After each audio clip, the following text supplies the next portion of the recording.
अमरनाथ धाम से जुड़ी शिव पार्वती कथा, आइए जानते हैं क्या है।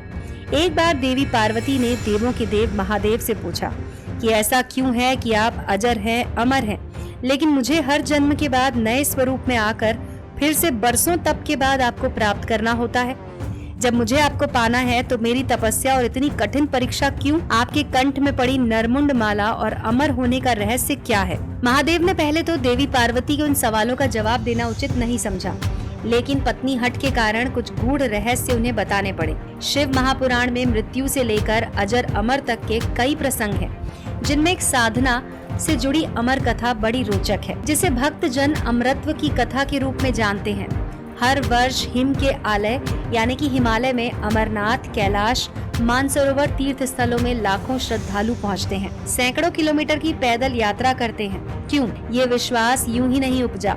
शिव के प्रिय अधिक मास अथवा आषाढ़ पूर्णिमा से श्रावण मास तक पूर्णिमा के बीच अमरनाथ की यात्रा भक्तों को खुद से जुड़े रहस्यों के कारण और प्रासंगिक लगती है। पौराणिक मान्यताओं के अनुसार अमरनाथ की गुफा भी वो स्थान है जहां भगवान शिव ने पार्वती को अमर होने का गुप्त रहस्य बताया था। उस दौरान उन दो ज्योतियों के अलावा तीसरा कोई प्राणी नहीं था, न महादेव का नंदी और न ही उनका नाग, न सिर पे गंगा और न ही गणपति कार्तिकेय। गुप्त स्थान की तलाश में महादेव ने अपने वाहन नंदी को सबसे पहले छोड़ा था। नंदी जिस जगह पर छूटा उसे पहलगाम कहते हैं। अमरनाथ यात्रा यहीं से शुरू होती है। थोड़ा आगे चलने पर शिवजी ने अपनी जटाओं से चंद्रमा को अलग कर दिया। जिस जगह ऐसा किया गया वो चंदनवाड़ी कहलाती है। इसके बाद गंगा जी को पंचतरणी में और कंठाभूषण सर्पों को शेषनाग पर छोड़ दिया। इस प्रकार इस पड़ाव का नाम शेषनाग पड़ा। अमरनाथ यात्रा में पहलगाम के बाद अगला पड़ाव है गणेश टॉप। मान्यता है इसी स्थान पर महादेव ने गणेश जी को छोड़ा। इस जगह को महागुणा का पर्वत भी कहते हैं। इसके बाद महादेव ने जहाँ पिस्सू नामक कीड़े को त्याग किया वो जगह पिस्सू घाटी कहलाती है।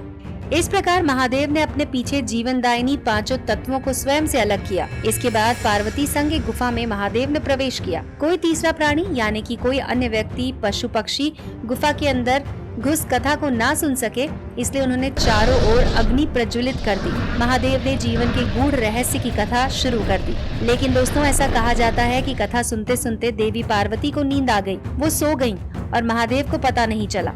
वो कहते रहे। कथा इस समय दो सफेद कबूतर सुन रहे थे और बीच में गूं गूं की आवाज निकाल रहे थे। महादेव को लगा कि पार्वती सुन रही है, बीच बीच में हुंकार भर रही है। वैसे भी भोले अपने में मगन थे, तो सुनाने के अलावा ध्यान कबूतरों पर नहीं गया और दोनों कबूतर सुनते रहे। जब कथा समाप्त होने लगी तो महादेव का ध्यान पार्वती पे गया।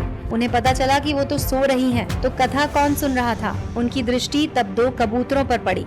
महादेव को क्रोध आ गया। वहीं कबूतर का जोड़ा उनकी शरण में आ गया और बोला, भगवान, हमने आपके अमर कथा सुन ली है। यदि आप हमें मार देंगे तो ये कथा झूठी हो जाएगी। हमें पथ प्रदान करें। इस पर महादेव ने उन्हें वरदान दिया कि तुम सदैव इस स्थान पर शिव व पार्वती के प्रतीक चिन्ह में निवास करोगे। अंततः कबूतर का वो जोड़ा अमर हो गया और वो गुफा अमर कथा की साक्षी हो गई। इस तरह इस स्थान का नाम अमरनाथ पड़ा। मान्यता है कि इन दो कबूतरों के दर्शन भक्तों को होते हैं।